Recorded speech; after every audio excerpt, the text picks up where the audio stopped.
예수님이 이 땅에 오셔서 하신 일은 세 가지라고 말씀드렸습니다. 무엇인지 기억이 나십니까?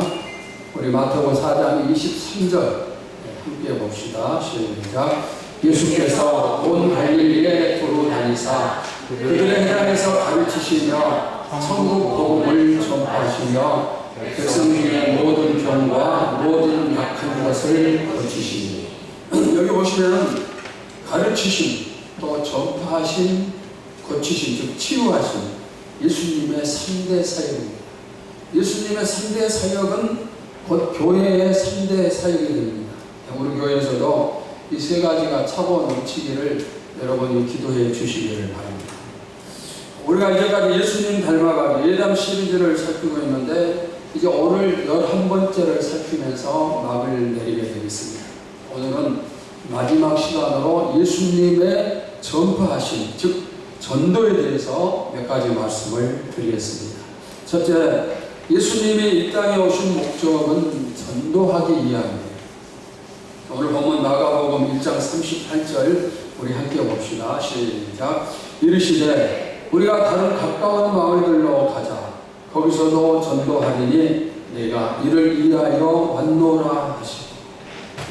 사람은 누구든지 목적을 가지고 태어납니다. 예수님이 이 땅에 오신 목적은 바로 전도예요. 그럼 전도가 무엇입니까? 죽은 영혼을 구원하는 것이 전도입니다.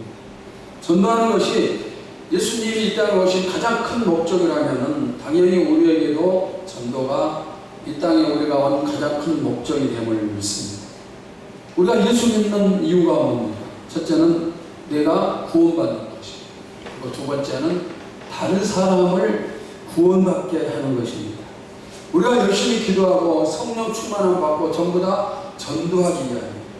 제자 훈련 받는 것 전도하기 위함이고 예배 드리며 은혜를 받는 것도 전도하기 위함입니다. 신앙생활의 모든 것은 이렇게 전도로 연결이 되어져야 됩니다. 여러분이 예수님을 사랑하십니까?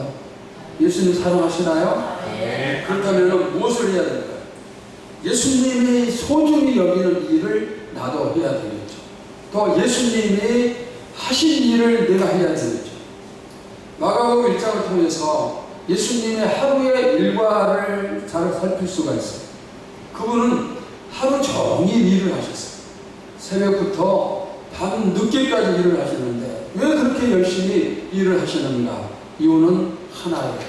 주님이 친히 말씀하셨어요. 무하기 위해서 전도하기 위함이라 말씀을 하셨습니다. 병을 고치신 것도, 귀신을 쫓아내신 것도, 기도를 하신 것도 전부 다 전도를 위함이었습니다. 그렇다면 우리는 어떻습니까? 우리 자신에게 스스로 한번 질문해 보시기 바랍니다. 나는 어느 정도나 전도에 관심이 있는가? 여러분 얼마나 관심이 있습니까? 전도 대상자 마음에 품고 있습니까? 또 전도에 힘을 쓰고 있습니까? 전도에 힘쓰는 사람들은 하나님이 가장 큰 축복을 주심을 믿으시기 바랍니다. 여러분의 신앙생활이 전도가 목적이 되기를 바랍니다. 전도를 위해서 기도하고, 전도 위해서 제자 훈련 받고, 전도 위에 믿음 키우고, 전도 위해서 몸이 건강하고, 또 우리가 모이면 기도하고 흩어지면 복음을 전하고, 바로 우리 모두가 그렇게 전도에 힘을 쓰기를 축원합니다. 그 다음 두 번째, 예수님은 잃은 양을 찾으셨습니다. 마태복음 10장 6절에 오히려 이스라엘 집에 잃어버린 양에게로 가라. 여기 이스라엘 집에 잃어버린 양은 누구를 가리킬까요? 하나님이 구원을 주시기로 선택한 사람들입니다. 예수님의 행적은 전부 다 잃어버린 양을 찾아 나서는 행적이었습니다.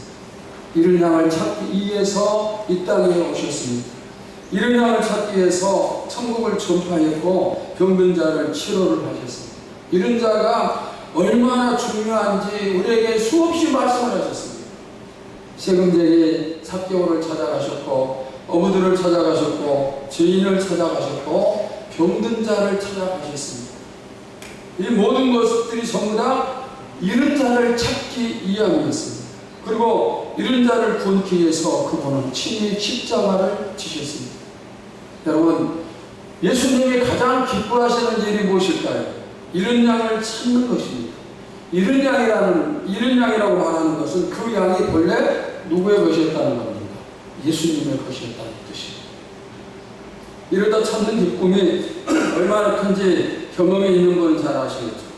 가끔 번잡한 곳에서 엄마가 아이를 잃어버립니다. 그러면 그 순간 엄마의 눈에는 아무것도 보이지 않겠죠. 오직 아이를 찾는 일에 모든 힘을 쏟아부으면서 그냥 소리를 치고 부르고 그러다 찾았을 때 사람이 뜨겁던 부끄러운 줄 모르고 엉엉 울면서 감사하겠죠. 우리 그래서 언젠가 어린이 주일학교가 어린이 대공원에 이제 놀러 갔습니다. 교사들과 또 저도 가고 많은 아이들이 함께 왔었는데, 근데 사람들이 너무 많다 보니까 거기에서 아이들 2명을 잃어버렸어요. 난리가 났어요. 찾아다니고 소리를 지르고 경찰에 신고를 하고 한참을 찾다 어떻게 해서 아이들을 발견을 했어요. 근데 그때 그 감사와 기쁨과 안도감은 이루 말할 수가 없는 것이죠. 바로 그 기쁨, 그 감격이 찾는 자가 누리는 것이죠. 찾았을 때 이런 기쁨과 감격을 누리는 겁니다. 예수님이 그토록 찾는 것을 기뻐하시고 감격해 하신다는 것. 한 양을 찾으면 이런 기쁨이 주님에게 있는 것입니다. 그러면 우리가 어떻게 될까요? 주님이 이토록 기뻐하시는 일을 하면 우리가 당연히 찾아 나서야 되지 않겠습니까? 누가복음 15장에는 잃어버린 3가지 비유가 나와요. 그 중에 집을 나간 둘째 아들의 비유는 큰아들을 책망하는 그런 내용입니다. 아버지는 집 나간 둘째 아들 때문에 잠을 자지 못해 밥을 먹지 못합니다. 그리고 아들이 돌아오기만을 학수고대하고 있습니다. 모든 신경이 집을 나간 이 아들에게 집중이 되어 있습니다. 아버지의 그런 아픔을 큰아들이 알고 있다면 그는 당연히 동생을 찾아 나서야 됩니다. 일하는 거 중단하고 멈추고 나가서 아버지가 원하시는 아들을 찾아야 되겠죠. 그런데 큰아들은 자신의 할 일만 묵묵히 일을 합니다. 열심히 자기 일을 해요. 아버지가 그 모습을 봤을 때 얼마나 마음이 아팠을까요? 오늘이나 내일이나 내 큰아들이 동생을 찾아 나서지 않을까 그런 기대를 하고 있었지만 그때마다 큰아들은 그 기대를 물거품으로 만드는 거예요. 교회 안에도 이런 큰아들이 많이 있습니다. 열심히 할 일 잘하죠. 기도하고 봉사하고 교사도 하고 찬양대도 하고 또 헌금도 헌신도 잘하고, 그런데 하나님이 가장 관심 가지고 지켜보시는 이른 양을 찾는 데는 별로 관심이 없어요. 그러니 하나님 마음이 얼마나 서글프겠습니까? 혹시 내가 그런 사람이 아닌가 살펴보시기 바랍니다. 또한 언젠가는 나도 지금은 이렇게 열심히 잘 신앙생활을 하고 있지만 언젠가는 나도 집을 나간 아들이 될 수도 있어요. 그럴 때 어떻게 될까요? 그때를 대비해서라도 지금 내가 열심히 찾아다니면 내가 나중에 교회를 떠난다 할지라도 다른 사람들이 나를 찾아 나서지 않겠습니까? 주님은 이 시간 우리에게 말씀을 하십니다. 아버지께서 나를 보내신 것 같이 나도 너희를 보내노라. 이 말씀, 이 명령 앞에 우리 모두 순종하기를 부탁을 드립니다. 이 말씀 앞에서 여러분 생각나는 사람이 혹시 있습니까? 우리 교회에서 떠난 사람이 누구입니까? 아주 많이 있겠죠. 그들을 내가 찾고 있습니까? 그들이 돌아오기를 기도하고 있습니까? 이제까지 어떻게 됐든 오늘 말씀을 듣는 이 시간부터 여러분들이 찾아 나서기 바랍니다. 또 찾을 수 있는 방법 총동원하여서 다시 돌아오도록 만드시기를 바랍니다. 그 다음에 여러분들이 평소에 내가 저 사람은 꼭 구원을 시켜야 되겠다, 그렇게 마음먹은 사람이 있었다면 그 사람을 이번 주간에 꼭 찾아 나서기를 바랍니다. 누가복음 15장에 나타나는 찾은 기쁨을 한번 살펴보겠습니다. 누가복음 15장 5절과 6절입니다. 우리 함께 봅시다. 시작. 또 찾아낸즉 즐거워 얻게 되고 집에 와서 그 법과 이웃을 불러 모으고 말하되 나와 함께 즐기라. 나의 잃은 양을 찾아내었노라. 잃은 양을 찾은 나머지 너무나 기뻐서 이웃을 초청하여서 큰 잔치를 벌입니다.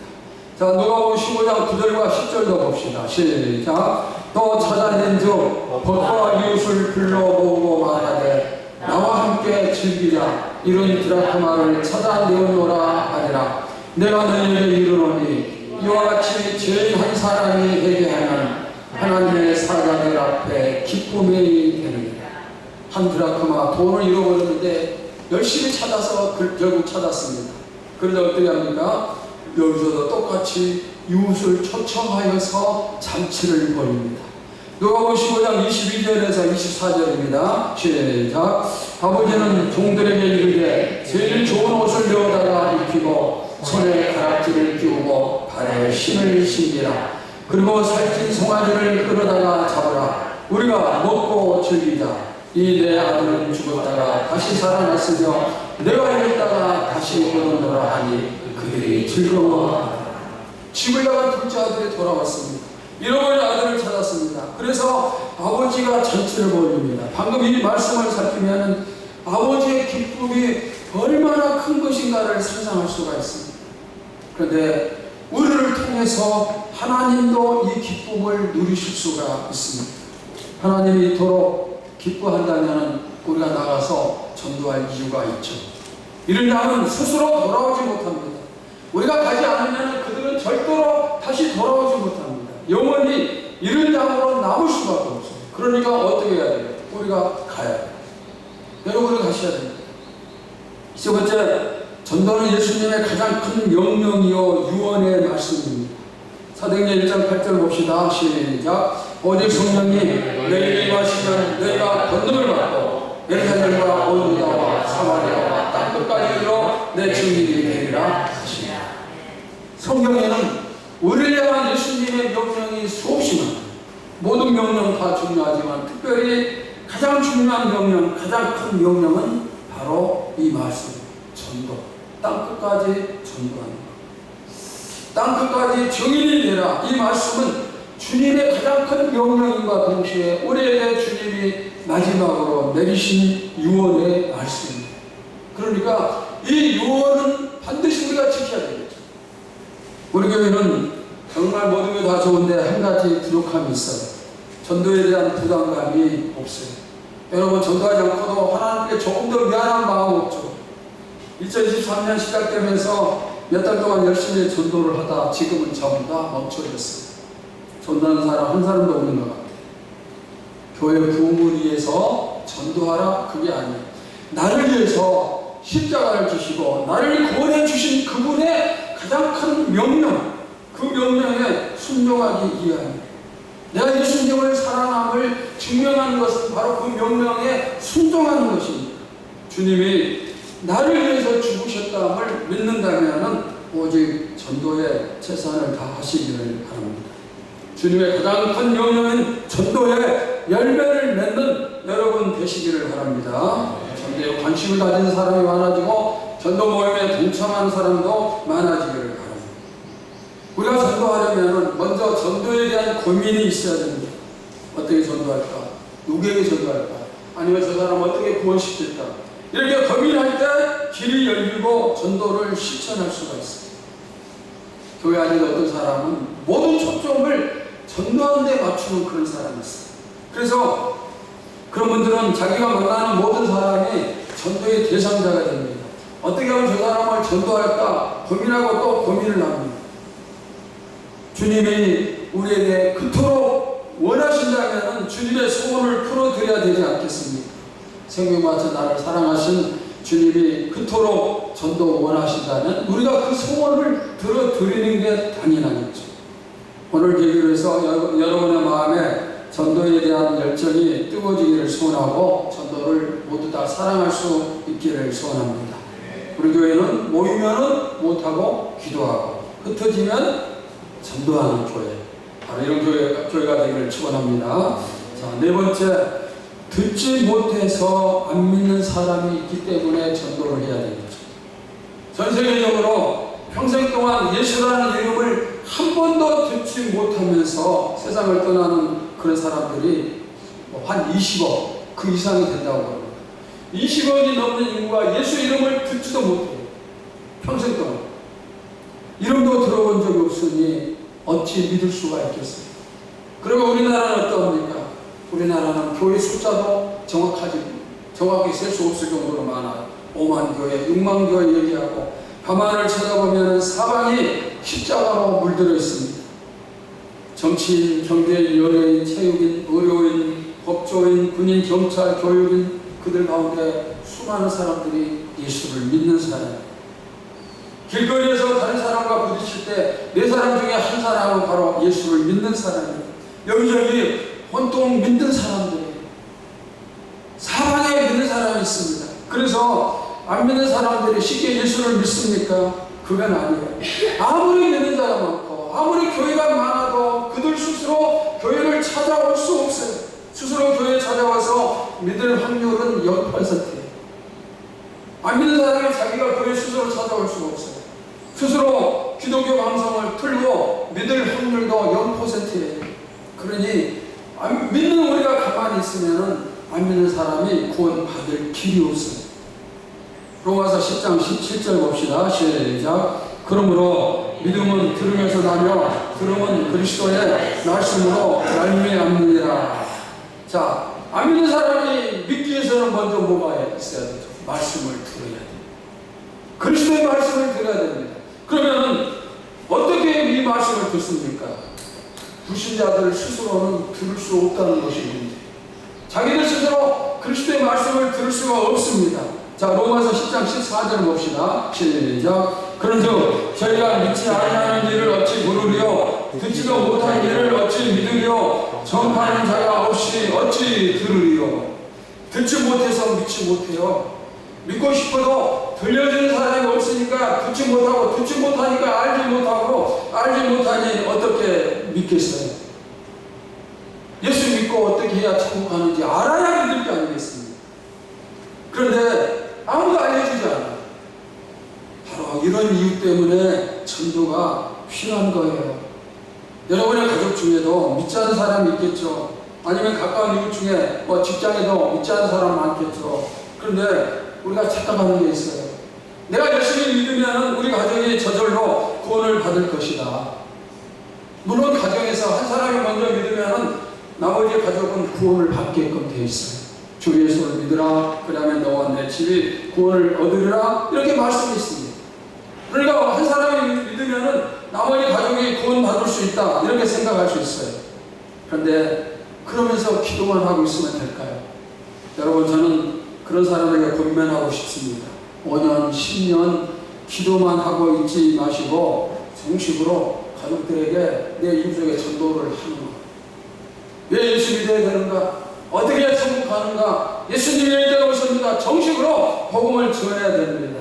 그러면 10년 기도해서 믿을 걸 1년도 안 돼서 한 달도 안 돼서 바로 믿고 구원 받을 수가 있습니다. 사실 우리가 가족에게 전도하는 것이 다른 사람에게 하는 것보다 더 어려울 수가 있습니다. 또 안 믿는 가족들도 믿는 가족들 따라서 교회 나오고 싶지만은 마음은 있지만은 부모의 체면 때문에 자식 따라 교회 나간다는 말 듣고 싶지 않은 그런 사람도 있어요. 아내를 따라 교회 나가고 싶지만 남편의 체면 때문에 가지 못하는 그런 사람도 많이 있어요. 전도는 남에게는 잘하는데 가족에게는 오히려 잘 못하는 그런 경우가 있습니다. 그리고 내가 나가니까 언젠가는 따라 나와 주겠지. 그러나 천만의 말씀을 어떻게 해야 될까요? 여러분들이 지금부터라도 내가 열흘 동안, 내가 아니면 40일 동안 작정 기도하고 내 가족에게 전도하겠다, 이런 자세를 가지고 기도한 다음에 정식으로 예수 믿으라, 천국 가라, 복음을 전하시기 바랍니다. 그러면은 의외로 그럴 때 받아들이는 가족들이 많아요. 여러분에게 전도 대상자가 있습니까? 전도 대상자가 있는 사람 전도하는 거 보면은 그 사람 구원을 위해서 먹을 것도 갖다 주고, 애들 선물도 사다 주고, 과자도 갖다 주고, 가서 청소도 해주고, 수고 많이 하는 그런 것을 볼 수가 있어요. 처음에는 그런 게 필요하죠. 그러나 이렇게 수고하다가 때가 되면은 어떻게 해야 될까요? 담대히 복음을 전해야 됩니다.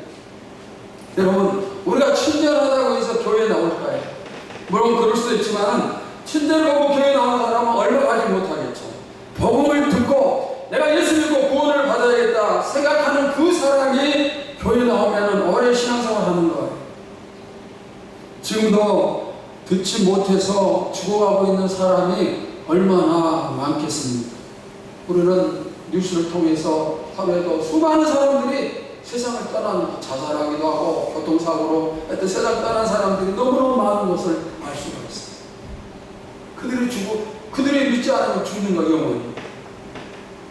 오늘 들려지는 이 설교가 김재일 목사가 여러분에게 하는 설교가 아니라 주님이 나에게 직접 주시는 주님의 명령의 말씀이다, 이렇게 생각하고 그 명령을 따라서 여러분이 속히 찾아가시기 바랍니다.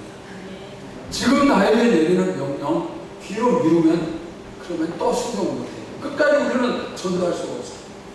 복음을 전하기 위해서 찾아가는 발걸음은 정말 최고의 복 있는 발걸음입니다.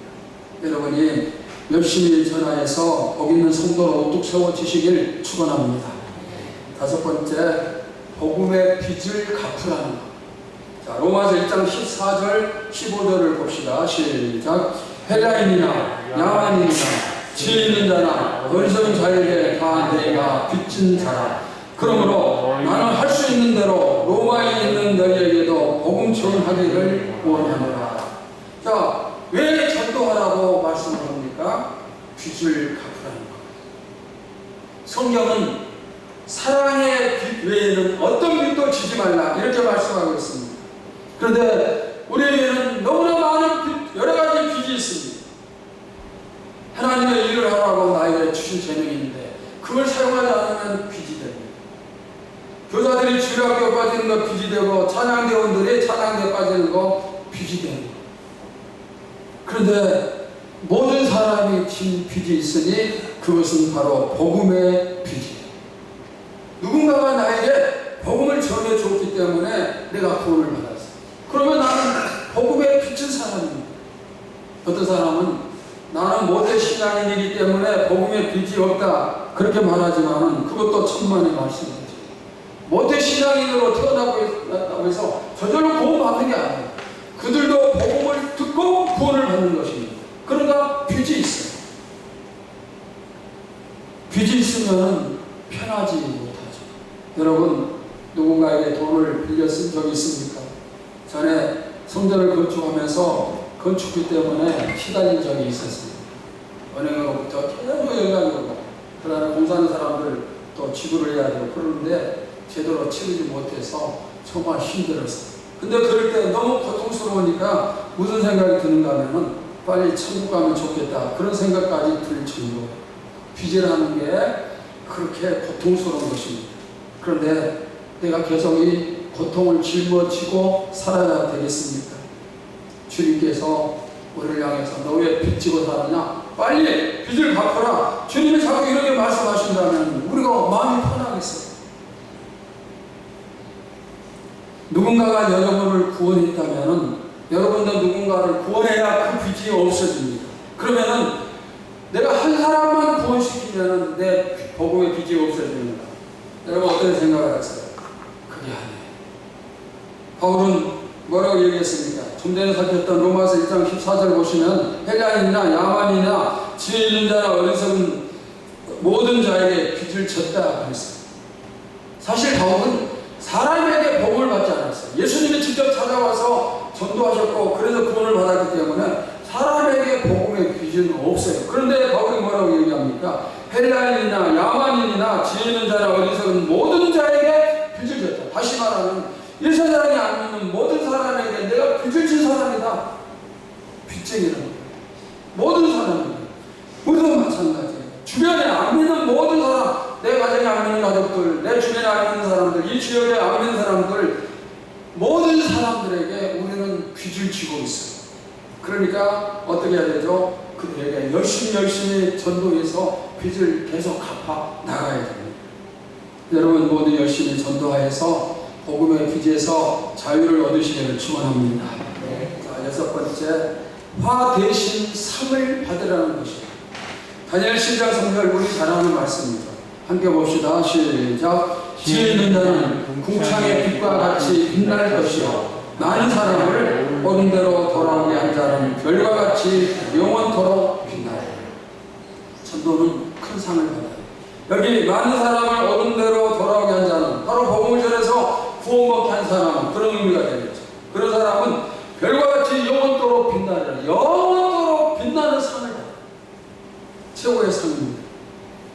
전도 열심히 하면 하나님이 가장 큰 상을 우리에게 주셔요. 언제까지? 영원토록.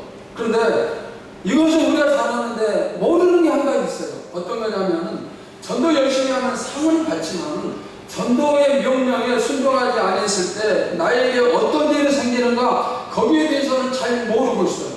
내가 주님의 명령에 불순종할 때 어떤 일이 생길까요?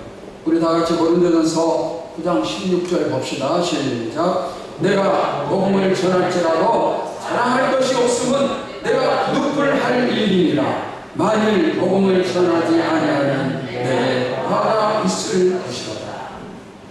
여러분, 바울의 고백인데 바울이 왜 열심히 복음을 전하는가? 첫째는 물론 상을 받기 위함이죠. 그런데 둘째는 방금 뭐라고 했어요? 복음을 전하지 아니하면 내게 뭐가 있어요? 화가 있을 것이다. 화가 있어요. 하나님이 우리에게 강력하게 명령하시고 주님의 유언의 말씀 내 증인이 되어라. 복음을 전하라. 이렇게 말씀하셨는데 우리가 끝까지 말씀에 순종하지 않으면 바울은 뭐라고요? 화가 있어. 화가 있다. 이렇게 말씀하고 있습니다. 여러분, 우리가 예수 믿고 구원받은 사람으로서 화가 있으면 화를 받으면 되겠어요. 상을 받아야 되지 않겠습니까? 여러분, 최선을 다해서 전도에 힘을 쓰시기를 바랍니다. 제가 읽었던 책 중에 이런 내용이 있었어요. 어느 교회가 새해를 맞이하면서 신년 맞이 30일 작정 철학 기도회를 합니다. 이를 저녁부터 시작을 해서 기도를 하는데 이 교회는 밤새도록 아침 8시까지 기도하고 때로는 10시까지도 기도해요. 이런 초저녁이 시작해서 그 다음날 10시까지 대단하게 기도를 하는데 그렇게 열심히 기도하다 보니 영적인 눈이 열리고 신비한 체험들이 많아집니다. 그 중에 하나는 이런 환상을 본 것이죠. 성도들이 전도를 하면서 사람들에게 전도지를 전하고 그리고 예수 믿고 천국 가라고 말하고 그 모든 것들 전하는 것, 말하는 것 모든 것들을 천사들이 항아리에 담아서 하늘나라 천국으로 가져가는 환상을 본 것이죠. 그리고 또 이런 환상도 봤습니다. 예수님께서 전도하는 것에 대해서 너희들 참 수고한다 이렇게 말씀해 주시는 격려해 주시는 그런 환상도 본 것이죠. 여러분, 우리가 복음을 전하면 거기에는 분명한 상이 있습니다. 여러분 모두 열심히 전도해서 많은 상 받으시기를 바랍니다. 영혼을 살리는 일이 혼자서 하기는 힘들어요. 그러나 혼자서라도 해야 돼요. 그리고 주변에 동력자가 있으면 힘을 모아서 같이 하면 쉽게 더 살릴 수가 있어요. 이 땅이 여러분 공평하지 못한다는 거 우리 잘 알고 있지 않아요? 이 땅은 가만히 보면 너무나 불공평하죠. 너무나 불공평하고. 그런데 정말 아무리 노력하고 아무리 일을 쓰고 아무리 수고를 해도 따라가지 못하고 올라가지 못할 그런 나무들이 너무나 많아요. 불공평한 그런 세상. 그러나 천국은 공평해요. 천국은 공평합니다. 누구든지 열심히 하면 상 받는 것이 천국이에요. 하는 만큼 받는 것이 바로 천국이기 때문에 참으로 공평합니다. 이 땅에 살면 잠깐 끝나요. 100년 긴 것 같지만 100년도 금방 지나가죠. 2023년 며칠 전 엊그저께 우리가 성부영신 예배 드리고 맞이한 것 같은데 벌써 절반이 훌쩍 지났어요. 하다가 좀 있으면 이 안에도 금방 지나. 금방 다 지나갑니다. 너무나 짧아요. 그런데 천국은 영원해요. 이 땅은 짧기 때문에 불공평해도 우리가 잠깐 살면 괜찮아. 그러나 천국은 영원한 곳이기 때문에 거기에서 우리는 상을 받으면서 살아야 돼요. 천국이 너무너무 중요하기 때문에 영원한 곳이기 때문에 거기서 상을 받고 별처럼 빛나고 이런 삶을 우리가 살아야 됩니다. 그러면은 이런 상을 받기 위해서 어떤 일을 해야 되는가? 영혼을 살리는 일이에요. 왜? 영혼의 가치가 천하보다 귀한. 다시 말하면 이 말은 여러분 한 사람의 영혼과 여기 세상의 모든 이 땅의 모든 것을 전부 다 돈으로 환산해서 계산해서 양쪽으로 점을 달면 여러분의 가치가 더 커요. 한 영혼이 그렇게 가치가 큰. 그런데 이 영혼을 살린 일이기 때문에 그래서 저희도 이것은 제일 큰 상을 받는 가장 큰 일을 한 것이기 때문에 여러분 모두 다 천국에서 많은 상급을 받으시기를 바랍니다. 저는 천국에 대한 기대가 아주 큽니다. 교회는 벌금 없고 또 이름도 없고 뭐 그렇지만은 상관없어요. 우리는 이곳에서 이름 없는 목사 되고 이름 없는 교회가 되고 교회가 봉되지 않고 그래도 상관없어요. 그러나 우리가 천국에서는 양보하면 안 됩니다. 천국에서만큼은 양보하면 안 됩니다. 내가 천국에서는 누구보다도 더 많은 큰 상을 받으리라. 우리 교회가 이 땅에서는 별 볼일 없을지 모르지만 천국에 하나님 앞에 섰을 때 모든 교회 가운데서 하나님 앞에 가장 좋은 평가를 받는 교회가 되리라. 이런 꿈, 이런 소원을 가져야 돼요. 여러분, 이것은 정욕적인 소원이 아니에요. 영적인 꿈이에요. 교회 비전과 사명과 바른 교회가 되기 위해서 일쓰는 모습, 또 사정적 프로젝트, 나라와 민족을 위한 기도의 사명, 이제까지 해온 이런 것들을 살필 때 우리 교회가 하나님 앞에 섰을 때 칭찬받고 큰 상을 받으리라고 믿습니다. 이곳에서 부족하게 살아도 괜찮아요. 그러나 천국에서는 최고의 축복을 누리며 살기를 간절히 소원합니다. 누가? 여러분과 저와 우리 교회. 천국에서는 바울처럼 상급을 기대하면서 충성하시고 특별히 생명 걸고 바울의 복음을 전한 것처럼 우리도 그렇게 할 수 있기를 바랍니다. 바울이 예수님을 만난 다음에 천국이 얼마나 좋은 것이고 그곳의 가치가 어떤 것인가 그것을 알았어요. 천국의 가치를 아는 순간 바울은 이 세상 사람들이 가장 귀하게 여기고 가장 사랑했던 그런 것들이 배설물같이 가치가 없다는 사실을 알았어요. 그러니까 바울은 오직 천국에만 초점을 두는 거예요. 감옥에 들어가서도 기뻐하고 매를 맞으면서도 기뻐하고. 왜? 천국의 상 받아요. 바울은 복음이 확장되는 일을 하면 본인이 죽어도 좋았습니다. 복음이 확장되는 일을 하면 살아야 있고 복음이 확장되는 일을 하면 무엇을 하든지 그 일에 죽도록 충성하며 힘을 썼어요. 살든지 죽든지 오직 전도하여 영혼을 구원시키는 그 일이 바울의 모든 것이었어요. 사랑하는 성도 여러분, 예수님이 이 땅에 오신 목적이 뭐라고요? 전도하기 위함. 우리를 이 땅에 보내신 목적도 전도하라는 거예요. 주님은 먼저 전도의 본을 보이셨습니다. 그러면서 우리에게 전도하라는 강력한 명령을 내리셨어요. 전도는 최고의 명령이라고 했습니다. 심지어 주님의 유언의 말씀이라고 했어요. 부모의 유언은 부요 자식이라 할지라도 유언을 다 지키는 거예요. 우리는 하나님의 자녀고 예수님의 전도 명령을 받은 성도들입니다. 예수님이 나를 구원시키시면서 나에게 내리신 명령이 이제는 너희가 나를 대신해서 복음을 전해라 이렇게 말씀을 하셨고 이제 우리가 따를 차례가 되었습니다. 열심히 전도하여서 영혼을 살리고 천국의 상 받기를 소원합니다.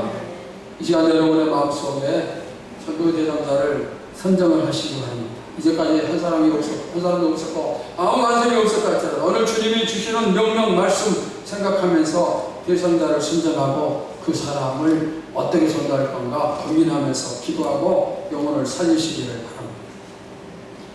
오늘 예당 시리즈를 마치면서 그동안 우리가 한 주 동안 살폈기 때문에 예수님을 닮아가는 발자국이 한 걸음 한 걸음 더 나아갔음을 믿습니다.